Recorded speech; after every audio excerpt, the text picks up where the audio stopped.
आपके हितैषी बनने की बात करते हैं नेता, वो सारे नेता चुप्पी बांध के टेप लगा के बिलों में घुस गए थे। जिसे वोट के नफे नुकसान की फिक्र नहीं थी, वो आजाद समाज पार्टी भीम आर्मी थी, जो ये कह रही थी कि आप तो काल्पनिक विषयों पे डर रहे हैं कि कल ऐसा हो जाएगा। हर साल हमारे तो लगभग 72 बच्चे जो हैं उनकी जान जा रही है, सुसाइड करके संस्थानिक हत्या हो रही है। हम कब तक अपने बच्चों को मरने देंगे? एक अकेली पार्टी आजाद समाज पार्टी, एक अकेला संगठन भीम आर्मी और एक आपका मात्र नेता चंद्रशेखर आजाद, पार्लियामेंट हो या सड़क हो या फिर मीडिया के सामने सीना ठोक कर खड़ा था, ये कह रहा था कि हम अपने बच्चों की हत्याएं नहीं होने देंगे, हम यूजीसी को लागू करा कर रहेंगे। और अभी जब माननीय सर्वोच्च न्यायपालिका ने उस पर रोक लगाई है, तो 11 तारीख को हमने प्रोटेस्ट रखा है दिल्ली के जंतर मंतर पे कि हम सरकार को बताएंगे कि इतनी आसानी से आपको बच के निकलने का मौका नहीं देंगे। सरकार को कोर्ट में मजबूत पैरवी करनी पड़ेगी और हमारे बच्चों को कि जो हत्याएं हो रही हैं, संस्थानिक हत्याएं, उनको रोकना पड़ेगा। न्यायपूर्ण प्रक्रिया रोकी नहीं गई तो दिल्ली का चक्का जाम कर देंगे हम लोग। मेरी बात को आप याद रखें, गलतफहमी में मत रहना, गलतफहमी में मत रहना। सरकार के लोगों कभी गलतफहमी में हो, गलतफहमी दूर कर लो। आप मुझे बताओ, मैं आपको 1 मिनट का समय देता हूं कि आप जो खड़े अपने अपने स्थानों पर बैठ जाएं, जिससे आराम से इस कार्यक्रम में अपनी बात हम लोग रखें और आपकी बात दूर तक जाए। जो ना दिखाना चाहे उसकी भी मजबूरी हो जाए कि वो आपकी ताकत को दिखाने का काम करे, और जो दिखाना चाहे उसका तो हम लोग धन्यवाद करेंगे ही। ये जो बीच में साथी है, इनको मदद थोड़ी सी करानी पड़ेगी। अगर ये नहीं कराएंगे तो बेकार हो जाएगा पूरा कार्यक्रम। थोड़ी सी व्यवस्था आप लोग नीचे बैठ के करा दो तो फिर आसान हो जाए। मैं मानता हूं कि आपके आगे सारे मैदान छोटे हैं, मैं इस बात को मानता हूं। कोई मैदान दे दिया जाए, वो मैदान आप सुबह निकलते ही उसको पूरे को मैदान को भर दोगे अपनी ताकत से, ये मैं मानता। लेकिन मेरा आग्रह है कि अगर आप बैठ जाओगे तो फिर आसानी हो जाएगी देखने में कि कहां तक हमारे लोग मेरी बात को सुन रहे हैं, कहां तक आवाज जा रही है। जरा एक बार बता देना, जहां तक आवाज जा रही है जरा हाथ उठा के एक बार आवाज बता देना मुझे। बस ये कुछ गैर जिम्मेदारी कर रहे हैं नौजवान, बाकी तो सब मान गए हैं। यहां कुछ गैर जिम्मेदार नौजवान हैं। आपका फोटो मैंने देख लिया, लेकिन अब आप बैठ जाओ, वरना मैं मानूंगा कि आप बहुत जिम्मेदार साथी नहीं हो। फिर मैं इस बात को मानूंगा, फिर मैं मानूंगा कि आप अपने फर्ज को अदा नहीं कर रहे हो। आप तो दुश्मन की मदद जैसा काम कर रहे हो।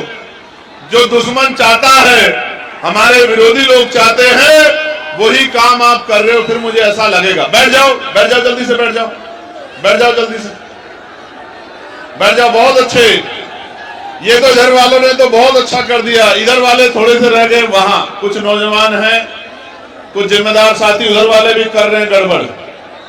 ये गड़बड़ करने के लिए तो विरोधी बहुत है। आप लोगों के कंधों में तो जिम्मेदारी है संविधान बचाने की, है या नहीं है बताओ? तो जो लोग संविधान से प्यार करते हैं वो बैठ जाओ। वो एक भी आदमी खड़ा नहीं होना चाहिए, जहां जगह मिले बैठ जाओ। और जो संविधान को नहीं मानता वो खड़ा रहो। उसको मैं मानूंगा कि वो संविधान से प्रेम करने वाला नहीं। अब तो कुछ दिखाई दिया है बहुत पीछे तक का, बस ये बीच वाले थोड़ा सा व्यवस्था करा देंगे तो ठीक हो जाएगा। हाँ, ये जो बीच वाले साथी है, बस ये थोड़ी सी व्यवस्था अगर करा दें तो ठीक हो जाएगा। बहुत धन्यवाद प्यारे साथियों। अब आप मेरी बात पे गौर करें। जब आप मेरी बात को सुनोगे और उस बात को लेकर घर घर तक, दरवाजे दरवाजे तक, अपने बूथ तक, अपने सेक्टर तक, विधानसभा तक, अपने जिले में, अपने मंडल में जब आप जाओगे और जब आप जाके इस बात को रखोगे, मैं गारंटी से कहता हूं कि किसी के अंदर हिम्मत नहीं किस जन सैलाब का मुकाबला कर पाएगा। मेरी बात को आप याद रखना। प्यारे साथियों, इस देश में आज जो देश बना है वो देश ऐसा हमेशा नहीं था। इस देश में लंबे समय तक कई बार बाहरी आक्रमणकर्ताओं ने इस देश में राजकाज करने का काम किया है और राजकाज करने की वजह से उनकी पॉलिसियों के आधार पे, उनकी नीतियों के आधार पे कई बार इस देश को गुलामी की बेड़ियों में जकड़ने का इतिहास रहा है। आज समय आ गया है कि हम इतिहास को पढ़ें, इतिहास से सीख लें और अपने वर्तमान को मजबूत बनाएं और अपने भविष्य को इनकलाबी बनाकर रख दें, अपने भविष्य को मजबूत कर दें। प्यारे साथियों, इस देश में लोकतंत्र पहले नहीं था और जब तक लोकतंत्र नहीं था, गरीब, किसान, कमजोर, नौजवान, दलित, पिछड़े, आदिवासी और तमाम तरह के कमजोर वर्गों के लोगों को मुख्य धारा में आने का मौका नहीं मिलता था। प्यारे साथियों, इस देश में अगर बाबा साहब अम्बेडकर, राष्ट्रपिता ज्योतिबा फूले, छत्रपति साहूजी महाराज, ईवी पेरियार रामास्वामी नायकर, पेरियार ललई यादव, बाबू जगदेव प्रसाद कुशवाहा, जननायक कपूरी ठाकुर, महामना रामसु वर्मा, चौधरी महाराज सिंह भारती, सर छोटू राम, चौधरी चरण सिंह जी, मान्यवर दीना भाना वाल्मीकि जी और मेरे गुरु मान्यवर काशीराम जैसे बहादुर योद्धा पैदा ना होते तो ये हक वंचित समाज आजादी तो होती लेकिन सांस नहीं ले पाता अपनी आजादी के साथ। प्यारे साथियों, बाबू शिवदयाल चौरसिया, बर्मानंद लोधी जी, संत राम बीए प्रजापति जी, तमाम महापुरुषों ने अपने जीवन का एक एक मिनट इसी बात के लिए निछावर कर दिया। अपने बच्चे कुर्बान कर दिए, अपनी जवानी कुर्बान कर दी, अपना सुख चैन कुर्बान कर दिया और इस बात के, इस नारे के साथ कि अगर मैं अपने और अपने बच्चों की परवाह करूंगा तो फिर मेरे समाज का, बहुजन समाज का क्या होगा, मेरे करोड़ों बच्चों का क्या होगा। संत गाडगे जी महाराज, नारायण गुरु, तमाम हमारे महापुरुषों ने अपना पूरा जीवन लगा दिया कि इस हक वंचित समाज को मान सम्मान का जीवन मिल जाए। और साथियों, लोकतंत्र मांगने से नहीं मिला, इसके लिए डिबेट हुई है और डिबेट में बाबा साहब अम्बेडकर ने आपका नेता बनकर डिबेट में चुनौतियों को स्वीकार करके इस देश में लोकतांत्रिक व्यवस्था कराने का काम किया है।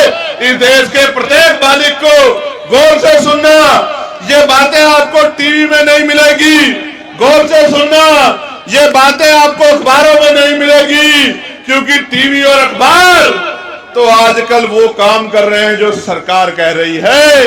असली टीवी अखबार तो ये गरीब खाटी पत्रकारिता करने वाले बहुजन मीडिया के लोग जो कहता हूं उसी बात को दिखाते हैं, वरना बहुत जगह तो मैं कहता कुछ हूं और दिखाते कुछ और। प्यारे साथियों, गौर से सुनो, बड़े बुजुर्ग बड़ी संख्या में यहाँ बैठे हैं, आज वो अपना आशीर्वाद देने मुझे देखने और सुनने आए हैं। मैं उनको बताना चाहता हूं, इस देश में 1919 से पहले कोई भी SC ST OBC का आदमी वोटिंग राइट नहीं रखता था।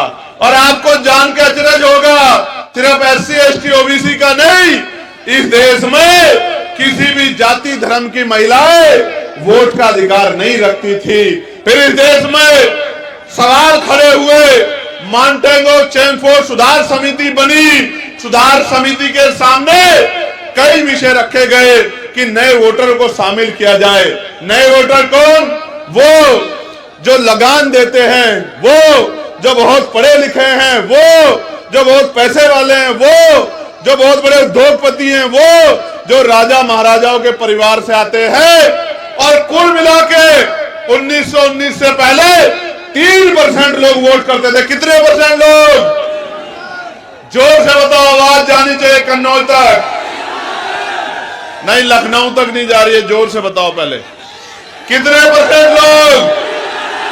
3% लोग। फिर जब ये मोंटेगो चेंगफो सुधार समिति ने नए प्रयोग किए तो 15% लोगों को वोट का अधिकार मिला। और मैं बहुत जिम्मेदारी से कह रहा हूं, जिन महिलाओं को नहीं पता कि बाबा साहब ने क्या दिया है, मैं उन महिलाओं को, अपनी बहनों को, तमाम जाति धर्मों की बहनों को कहना चाहता हूं कि अगर बाबा साहब अम्बेडकर ना होते तो इस देश में प्रधान से लेकर प्रधानमंत्री, राष्ट्रपति, महिला कभी नहीं बन पाती। मैं चैलेंज करके, ऐलान करके कहता हूं, और डिबेट करो जिसको जानकारी नहीं। तो बाबा साहब अम्बेडकर ने क्या किया? बाबा साहब अम्बेडकर ने यह किया कि 1928 में उन्होंने बहिष्कृत हितकारिणी सभा के जरिए एक ज्ञापन दिया। कैसा ज्ञापन? जैसा ज्ञापन आप जिलाधिकारी को देते हो, मुख्यमंत्री को देते हो, राज्यपाल को देते हो, राष्ट्रपति जी को देते हो, ऐसा ज्ञापन दिया। और उसमें कहा कि ये कैसा लोकतंत्र है जिसमें गरीब, दबे कुचले महिलाएं, दलित, पिछड़े, आदिवासी, अल्पसंख्यक वोट ही नहीं कर सकते। और जो वोट ही नहीं कर सकता वो चुनाव कैसे लड़ सकता? इसी बात को समझ लो भाई। अगर आप में से कोई वोटर नहीं है तो क्या वो भारत का कोई भी चुनाव लड़ सकता है? लड़ सकता है? जब तक आप वोटर नहीं बनोगे, जो मानक है उनको पूरा नहीं करोगे, एज के मानकों को, तब तक आप चुनाव नहीं लड़ सकते हो। इसलिए बाबा साहब अम्बेडकर ने फिर गोलमेज कॉन्फ्रेंस से पहले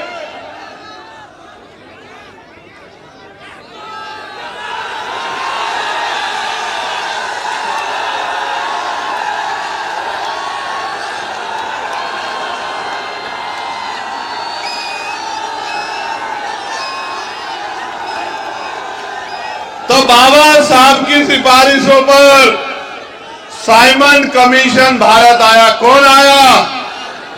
कौन आया? Simon commission. साइमन कमीशन कौन था? साइमन कमीशन एक कमीशन था, एक कमेटी थी जो दलित, पिछड़ों, आदिवासियों के हालात जानने के लिए भारत आई। और जब साइमन कमीशन भारत आया और वो यहां से रिपोर्ट बनाकर लेके गया, उस रिपोर्ट के आधार पे गोलमेज कॉन्फ्रेंस हुई। और 3 बार गोलमेज कॉन्फ्रेंस में बाबा साहब अम्बेडकर आपको अधिकार दिलाने के लिए लड़ते रहे। और बाबा साहब अम्बेडकर की सिफारिशों के कारण इस देश में कमजोर वर्गों को भी वोट का अधिकार मिला। और ये भारत पहला ऐसा देश है जहां संविधान के लागू होने के साथ सार्वभौमिक मताधिकार, यानी के महिलाओं से लेकर अंतिम व्यक्ति तक, चाहे उसके तन पे कपड़े ना हो, चाहे उसके सर पे छत ना हो, चाहे उस पे खाने को रोटी ना हो, चाहे वो पढ़ा लिखा ना हो, हर एक व्यक्ति को, बालिग व्यक्ति को वोट का अधिकार बाबा साहब अम्बेडकर के प्रयासों से मिलने का काम हुआ है मेरे साथी। और मैं वोट की ताकत बताता हूं। वोट की ताकत समझो।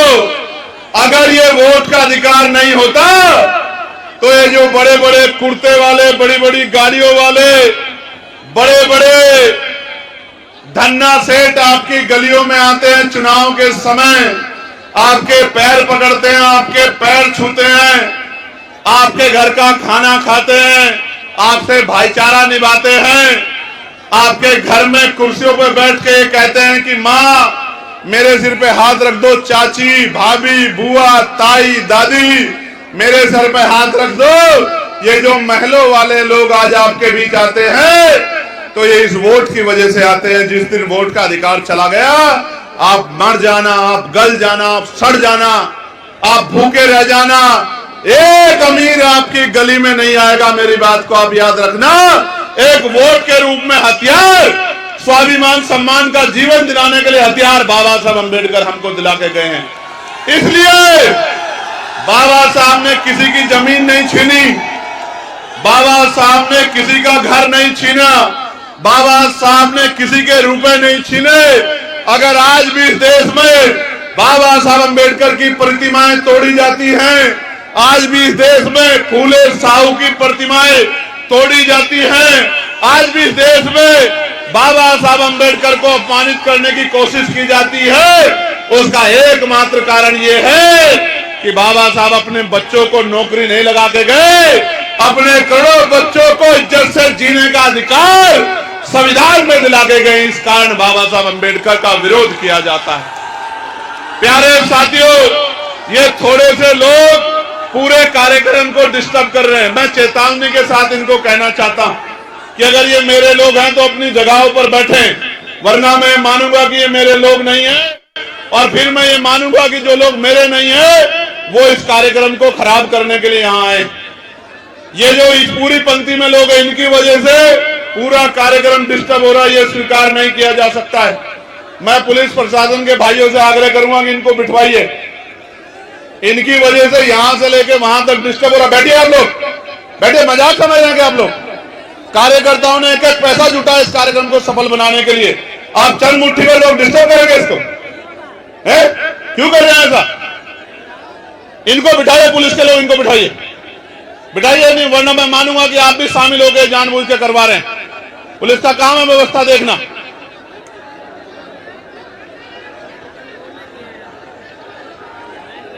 बिठवाइए, तभी बात शुरू होगी। ये चंद मुट्ठी भर लड़के खड़े होकर डिस्टर्ब कर देंगे पूरे कार्यक्रम को, ये ठीक कहां है?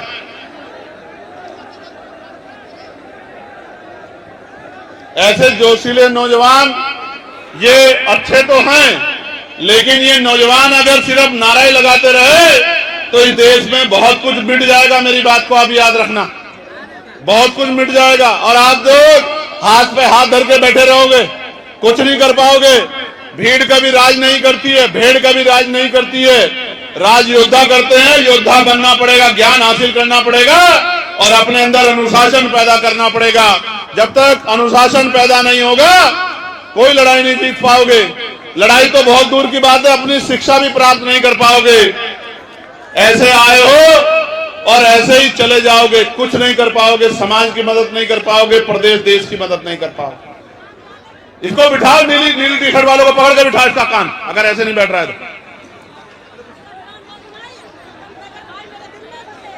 प्यारे साथियों, मैं ये कह रहा था आपसे कि बाबा साहब अंबेडकर से जो विरोध है हमारे महापुरुषों से, वो विरोध इसलिए नहीं है कि उन्होंने किसी की जमीन छीनी है। उन्होंने आपको स्वाभिमान सम्मान का जीवन दिलाने का प्रयास किया है, इसलिए कुछ लोग इस देश में उनका विरोध करते हैं, और कुछ लोग इसी वजह से कि आप उनको मानते हैं, कुछ लोग इसी वजह से, मात्र इसी वजह से उनका सम्मान करने का दिखावा भी करते हैं। उनका सम्मान वही करता है जो उनके विचारों पे चलता है, जो उनके विचारों के खिलाफ चलता है, ना वो उनका सम्मान करता है, ना वो आपका अपना है। वो तो आपसे वोट की लालसा रखता है, इसीलिए वो बाबा साहब की बात करता है। वरना यहाँ वो भी लोग राजनीति कर रहे हैं जिन्होंने बाबा साहब अंबेडकर के नाम पे बने स्मारकों को रातों रात बदलने का काम किया था। उन स्मारकों में उनकी पट्टिकाओं को बदलने का काम किया था। मान्यवर काशीराम साहब के नाम पे बने मेडिकल कॉलेजों का नाम बदलने का काम किया था। राष्ट्रपिता ज्योतिबा फूले के नाम पे बने जिलों के नाम बदलने का काम किया था। गुरु रविदास जी के नाम पे बने जिलों का नाम बदलने का काम किया था। और जब प्रमोशन में रिजर्वेशन के लिए कर्मचारी लड़ रहा था, तो प्रमोशन में कर्मचारियों को खून के आंसू दिलाने वाले लोग भी आज आपके हितैषी होने की बात कर रहे हैं। आपको समझना पड़ेगा, आपको समझदारी दिखानी पड़ेगी। अगर आपने दोस्त दुश्मन में फर्क नहीं महसूस किया, तो दोस्त दुश्मन दोस्त बनके कब आपकी पीठ में छुरा घोंप देगा आपको पता भी नहीं लगेगा। एक तरफ हम लोग हैं जो कफाड़ के परिवार को नहीं जानते, जो सोनू कश्यप के परिवार को नहीं जानते, जो कौशाम्बी की अपनी पाल बहन के परिवार को नहीं जानते, विशंबर प्रजापति के परिवार को नहीं जानते, आकाश गुजर के परिवार को नहीं जानते, पहलवान बेटियों के कभी घर नहीं गए, लेकिन जब उनके ऊपर अन्याय की कोई भी लाठी पड़ती है, उनके ऊपर जुल्म होता है, तो जान की बाजी लगा के उनके लिए लड़ने के लिए जाते हैं। एक तरफ वो लोग हैं और एक तरफ वो लोग हैं जो चुनावी फायदे के लिए तमाम तरह के नारे बगड़ने का काम करते हैं। आपको सावधान होना पड़ेगा, क्योंकि ये वो लोग हैं जिनको राजकाज करने का जब मौका मिला तो आपके बच्चों को जो अधिकार मिल रहे थे, सरकारी ठेकेदारी में जो आरक्षण मिल रहा था, उन आरक्षण को खत्म करने का काम इन्हीं सरकारों ने किया। और तो और मान्यवर काशीराम साहब के नाम पे जो अवकाश रखा गया था, उस अवकाश को भी खत्म करने का काम, जो जाति के आधार पे तो बहुजन समाज के लोग हैं, लेकिन विचारधारा के आधार पे मनुवाद को मानने वाले लोग हैं, उन्हीं लोगों से हमें अब सावधान भी रहना। प्यारे साथियों, आपके सामने है किस तरह लोकतंत्र की हत्या की जा रही है। आज मेरे लोकसभा क्षेत्र नगीना में एक विधानसभा पड़ती है सुरक्षित नेटोर विधानसभा के नेटोर विधानसभा में 30,000 फार्म, मेरी बात को मीडिया के लोग गौर से सुनना, 30,000 फार्म आपत्तियां दर्ज कराकर तहसीलदार के कार्यालय में रात चुपचाप भेजी गई।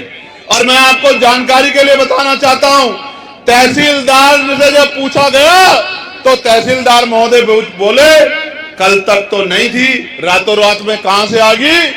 एक ही नाम से 100 आपत्तियां, एक बूथ पे 100 वोट काटने की तैयारी, यही ऐसे SIR है जिसके खिलाफ हम लोग आंदोलन कर रहे थे कि SIR के नाम पे कमजोर वर्गों के वोट काटने का काम ये मनुवादी सरकार भारतीय जनता पार्टी की करेगी। और इस सरकार को अगर ये हमारे वोटों को छीनने का काम करेगी, इस सरकार को सबक सिखाने का काम करेगी। प्यारे साथियों, आप महसूस करो, मैंने आपको बताया कि वोट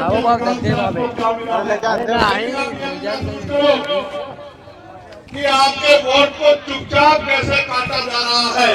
जिस व्यक्ति के नाम से आपत्ति दर्ज की गई, आपको जानकर होगा कि जब उस व्यक्ति को बुलाया गया तो उसने कहा कि भाई मैंने तो कोई आपत्ति नहीं दर्ज कराई, मैंने तो कोई फार्म ही नहीं भरा, मेरे साइन भी नकली है, मेरी पासबुक से मिलवा लो, मेरे और डॉक्यूमेंट से मिलवा लो, मेरे आधार कार्ड से मिलवा लो, मेरे साइन ही नहीं है। इसका मतलब SIR की आड़ में भारतीय जनता पार्टी की सरकार अपने वोट विरोधी वोटों को, जिनमें दलित, पिछड़े, मुसलमान, आदिवासी वोटर हैं, ईसाई भाई हैं, उनके वोटों को काटने का काम कर रही है। मैं चैलेंज करके कहना चाहता हूं मुख्यमंत्री जी से, प्रधानमंत्री जी से, वो दिन चले गए कि कमजोर वर्गों के लोगों पर जुल्म होता था, उनके अधिकार छीनते थे, वो चुपचाप देखते थे। अगर ये न्यायपूर्ण प्रक्रिया रोकी नहीं गई तो दिल्ली का चक्का जाम कर देंगे हम लोग। मेरी बात को आप याद रखिए, गलतफहमी में मत रहना, गलतफहमी में मत रहना। सरकार के लोगों, कभी गलतफहमी में हो, गलतफहमी दूर कर लो। ये वोट मांगने से नहीं मिली, बाबा साहब अम्बेडकर के 4 बच्चों कुर्बानी से मिली है। एक भी वोट कटने नहीं देंगे, मेरी बात को याद रखना।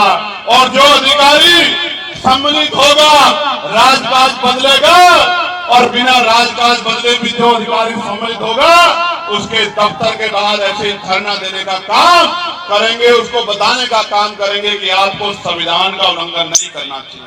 प्यारे साथियों, वोट आपका संवैधानिक अधिकार है, ये आपसे कोई नहीं छीन सकता है।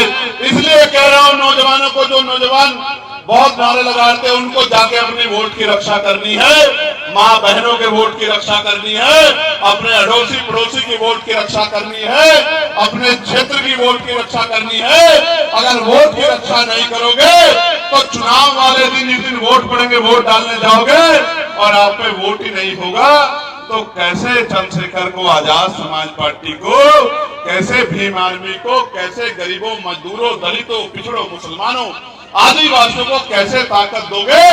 कैसे अपनी गरीबी, बेबसी, लाचारी, बीमारी और तमाम तरह के जो टैक्सेज आपके ऊपर थोपे गए, इनको कैसे खत्म करोगे? कैसे अपनी बच्चियों की रक्षा करोगे? कैसे अपने बच्चों की रक्षा करोगे? कैसे अपनी जमीनों की रक्षा करोगे? कैसे अपने अधिकारों की रक्षा करोगे? क्योंकि 5 साल में एक ही बार मौका मिलता है जब अपने ऊपर हुए जुल्मों का हिसाब करने के लिए आपको बटन दबाना होता है। अगर बटन दबाओगे कोई और तो वही मिलेगा जो मिलता आया है, और बटन दबाओगे आजाद समाज पार्टी का तो क्या मिलेगा पता है नहीं पता है? मैं बताता हूं क्या मिलेगा। 2000 रुपए नहीं मिलेंगे, 5 किलो राशन नहीं मिलेगा, मैं गारंटी से कह रहा हूं। सुन लो एक बार, 5 किलो राशन नहीं मिलेगा, 2000 रुपए नहीं मिलेंगे, लेकिन आपके बच्चों को सरकारी स्कूलों में वो एजुकेशन मिलेगी जो प्राइवेट स्कूल 20,000 रुपए महीने की फीस लेके भी नहीं दे पाएगा। मेरी बात को याद रखना। और ये प्राइमरी स्कूलों से शुरू होगा।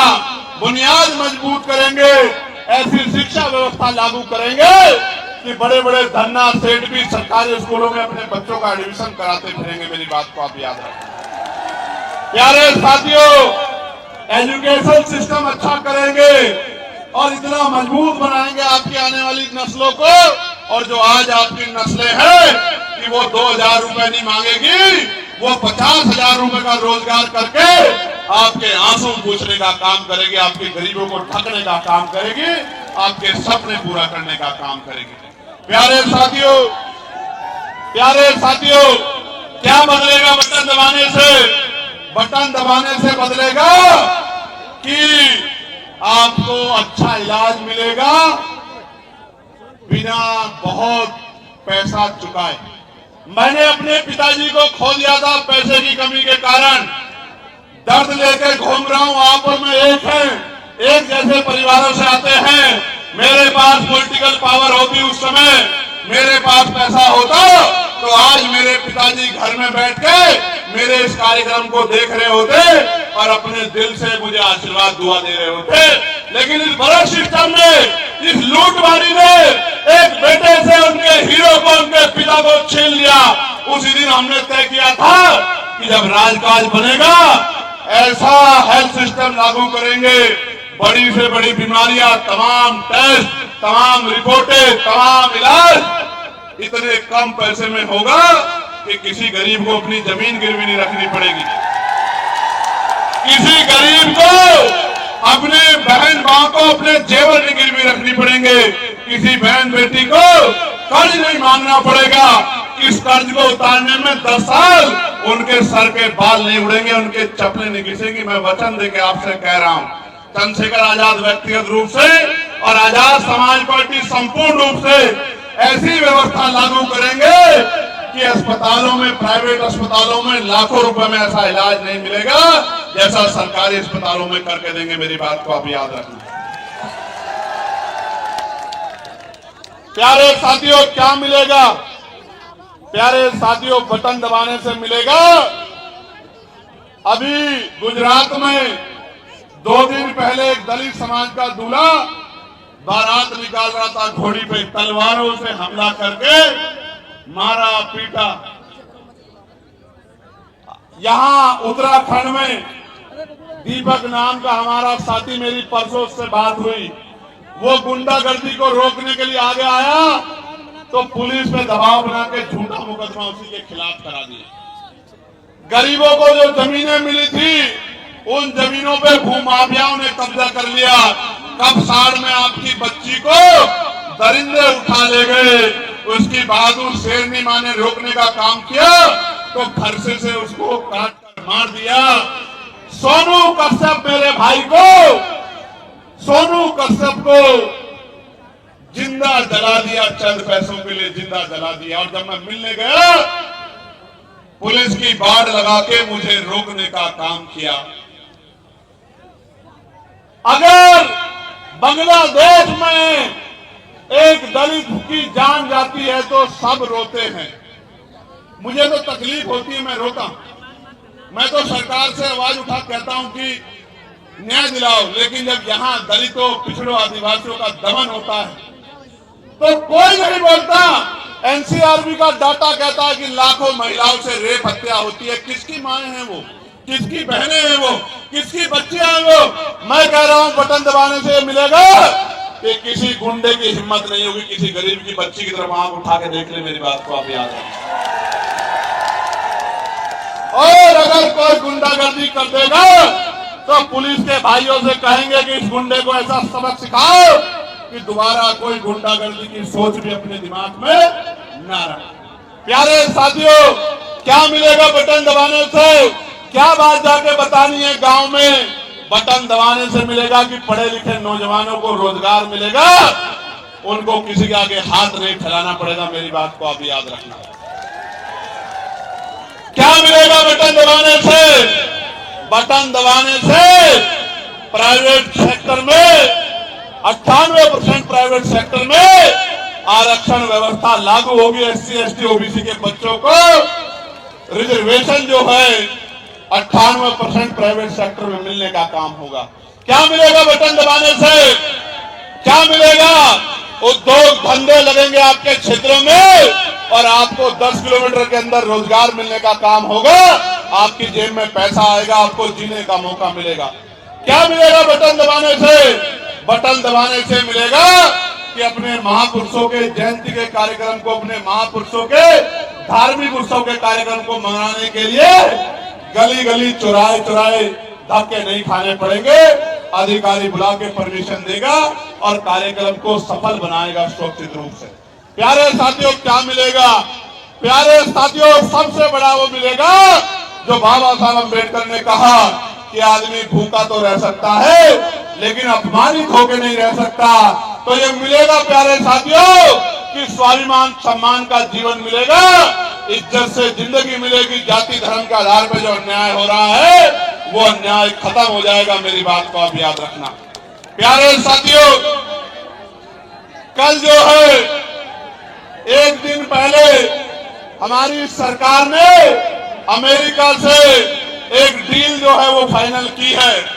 उस डील से क्या होगा मिनिमम शब्दों में बता रहा हूं।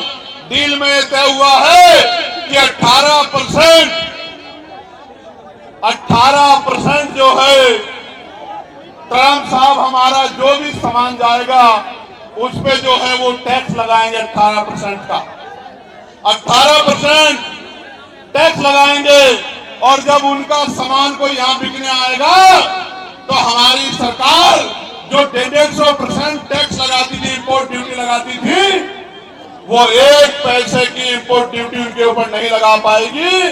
तो जो किसान है, जो डेयरी व्यवसाय है, जो खेती किसानी है, वो सब डूब जाएगी। और देश जानता है कि आज अगर इस देश की आमदनी किसी ने संभाल रखी है तो उसमें किसान मजदूर का कितना बड़ा रोल है। किसान मजदूर को मिटाने के लिए ये सरकार इस डील को कर रही है। प्यारे साथियों, मैं मानता हूं कि चंद मित्रों के लिए, उनके व्यक्तिगत हितों के लिए देश को दांव पे नहीं लगाया जा सकता। आज हमारी सरकार ने, जो केंद्र की सरकार है, देश हित को दांव पे लगाया है, देश को बेचने की कोशिश की है। मैं ये बात आपको इसलिए बता रहा हूं कि जब उनके लोग आएंगे वो आपको धर्म के आधार पे, जाति के आधार पे आपकी वोट को मांगने का काम करेंगे। लेकिन 12 साल की सरकार 12 ऐसे काम नहीं कर पाई जिन पे 12 कामों पे ये कह सके कि हमने गरीबों के आंसू पोंछने का काम किया है। प्यारे साथियों, आपके सामने यूजीसी का बहुत बड़ा मामला है या नहीं है? बताओ। एक तरफ तो यूजीसी को रोकने के लिए बड़े बड़े आंदोलन हो रहे थे, दूसरी तरफ जो आपके हितैषी बनने की बात करते हैं नेता, वो सारे नेता चुप्पी बांध के टेप लगा के बिलों में घुस गए थे। जिसे वोट के नफे नुकसान की फिक्र नहीं थी वो आजाद समाज पार्टी भीम आर्मी थी, जो ये कह रही थी कि आप तो काल्पनिक विषयों पे डर रहे हैं कि कल ऐसा हो जाएगा। हर साल हमारे तो लगभग 72 बच्चे जो हैं उनकी जान जा रही है, सुसाइड करके संस्थानिक हत्या हो रही है। हम कब तक अपने बच्चों को मरने देंगे? एक अकेली पार्टी आजाद समाज पार्टी, एक अकेला संगठन भीम आर्मी और एक आपका मात्र नेता चंद्रशेखर आजाद पार्लियामेंट हो या सड़क हो या फिर मीडिया के सामने सीना ठोक कर खड़ा था, ये कह रहा था कि हम अपने बच्चों की हत्याएं नहीं होने देंगे, हम यूजीसी को लागू करा कर रहेंगे। और अभी जब माननीय सर्वोच्च न्यायपालिका ने उस पर रोक लगाई है तो 11 तारीख को हमने प्रोटेस्ट रखा है दिल्ली के जंतर मंतर पे कि हम सरकार को बताएंगे कि इतनी आसानी से आपको बच के निकलने का मौका नहीं देंगे। सरकार को कोर्ट में मजबूत पैरवी करनी पड़ेगी और हमारे बच्चों को की जो हत्याएं हो रही हैं, संस्थानिक हत्याएं, उनको रोकना पड़ेगा। प्यारे साथियों, अभी न्यायपालिका ने 2 आदेश दिए हैं। न्यायपालिका उत्तर प्रदेश इलाहाबाद हाईकोर्ट ने एक उन्होंने ये कहा है कि भाई पुलिस को स्टेट बनने का अधिकार नहीं है, पुलिस को न्याय करने का अधिकार नहीं है, न्याय की जिम्मेदारी न्यायपालिका पे है। तो उन्होंने कहा है कि झूठी जबरन मुठभेड़ में लोगों को गोलियां मारना बंद करो। मैं गारंटी से कहता हूं पुलिस कभी ये गलत काम नहीं करती, सरकार दबाव बना के उनसे गलत काम कराती है। लेकिन मैं पुलिस के भाइयों को कहना चाहता हूं, कल जब कोर्ट डंडा चलाएगा तो आपके ऊपर मुकदमे दर्ज होंगे, आपको जेल जाना पड़ेगा, आपसे रिकवरी होगी। इस तानाशाही सरकार को खुश करने के लिए संविधान को और अपने मूल्यों को कमजोर करने का काम मत करो मेरे भाइयों बहनों। आपके कंधे पे जिम्मेदारी है, आपके माथे पे अशोक है। इस अशोक की चिन्ह को देख के गरीब किसान चाहे लाखों गुंडों के बीच में हो, ये महसूस करता है कि मेरा रक्षक आ गया है, मेरी रक्षा करने वाला आ गया है। आपके ऊपर सवाल खड़े होते बड़ी तकलीफ होती है, इसलिए मैं आपसे आग्रह कर रहा हूं कि कल कार्रवाई आपके खिलाफ होंगी, इसलिए ध्यान रख के काम करो। ये सत्ता तो चली जाएगी, ये सत्ता ज्यादा दिन की है भी नहीं उत्तर प्रदेश में। ये जन सैलाब बता रहा है कि ये सत्ता तो जाने वाली है, इनका घमंड तो टूटने वाला है। प्यारे साथियों, एक और ऑर्डर आया कि बुलडोजर की कार्रवाई ठीक नहीं है, बुलडोजर से बिना न्याय सुनिश्चित हुए आप किसी के घरों को नहीं ढा सकते हो। दोनों ऑर्डर का हम लोग सम्मान करते हैं और सुप्रीम कोर्ट ने जो यूजीसी पे रोक लगाई, हमने तो न्यायपालिका का उसमें भी सम्मान किया। लेकिन जब हमें अपने बच्चों की जीवन रक्षा के बारे में चुनना होगा तो हम वो लोग नहीं हैं जो हाथ पे हाथ धर के बैठ जाएंगे। हमारा संविधान हमें आंदोलन का अधिकार देता है, हम आंदोलन करके अपने बच्चों की संस्थानिक हत्या रोकने का काम करेंगे। प्यारे साथियों, ये कन्नौज है, कन्नौज में इत्र के व्यवसायी सरकारी डंडे के आगे परेशान नजर आते हैं। मेरी एक बहन ने मुझे इत्र दिया था, अभी मुझसे कहा कि भैया ये यहाँ का इत्र है। मैं इत्र व्यापारियों को भी कहना चाहता हूँ, सरकारी उपेक्षा का शिकार हो आप लोग।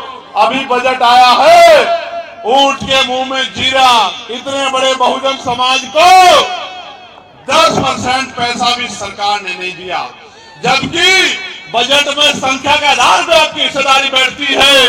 इसलिए आपको कह रहा हूं कि राजकाज बना लो, वरना वो दिन दूर नहीं है कि आपको तमाम तरह की परेशानी उठानी पड़ेगी। और गुंडागर्दी हद कर गई है। मध्य प्रदेश के शिवपुर में कुछ लोग यूजीसी पे आंदोलन कर रहे थे, इसको रोकने के लिए वो लोग कुशवाहा समाज को, उनकी दुकानों को जबरन बंद करवाते, मारपीट करते हैं। आप आंदोलन की आड़ में अराजकता नहीं कर सकते हैं, अराजकता करोगे तो पुलिस आप पे कार्रवाई करेगी। ये बात मैं उनको जो अराजकता करना चाहते हैं उनको बताना चाहता हूं। आज कानून व्यवस्था का उत्तर प्रदेश में ये हाल है कि सुरेंद्र वाल्मीकि नाम के पार्षद को किस तरह से 150 मीटर लखनऊ में पीट के खींचा जाता है, उसको डंडों से मारा जाता है और कोई पूछने वाला नहीं है। और तो कोई क्या पूछेगा, वो जिस पार्टी में उन नेताओं ने नहीं पूछा, और तो कोई क्या पूछेगा जिस पार्टी में वो है, जिस प्रदेश की राजधानी में वो रहा मारा था। उन्हीं पार्टी के नेताओं ने सुध ली, जब अपना नेता ही हाथ छोड़ दे फिर तो जुल्म होना है ही लाजमी। और एक तरफ हरदोई में भीम आर्मी के जिला अध्यक्ष करण पासी और उनके साथियों पे झूठे मुकदमे दर्ज कराने का काम सरकार के दबाव में किया गया। मेरी बात को याद रखना, आपका नेता आपका हाथ छोड़ के भागने वाला नहीं है, आपका संगठन आपका हाथ छोड़ के भागने वाला नहीं है। अगर जुल्म किया जाएगा तो जुल्म का मुकाबला होगा। हरदोई में ऐसा आंदोलन होगा कि हरदोई का चक्का जाम हो जाएगा। मेरी बात को आप याद रखना, ये मेरा ऐलान है। मैंने वहां के अधिकारियों से बात की थी और उन्होंने मुझे विश्वास दिलाया है कि हम ये सुनिश्चित करेंगे कि भाई किसी के साथ अन्याय ना हो। और मैं आपको गारंटी देके बताता हूं, मैं वकील हूं, अगले एक हफ्ते के अंदर झूठी एफआईआर करने वाले पुलिस के भाइयों पे, क्योंकि उन्होंने दबाव में संविधान का उल्लंघन किया, अपने पद का दुरुपयोग किया, उनके खिलाफ भी एफआईआर कोर्ट से हम लोग दर्ज कराएंगे। उसकी तैयारी भी हमने कल रात ही कर ली थी।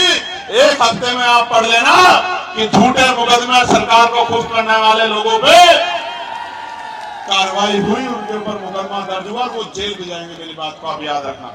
सम्मानित साथियों, एक इंपॉर्टेंट बात आपसे मुझे कहनी है। आज लोकतंत्र की हत्या कैसे की जा रही है आप देखिए।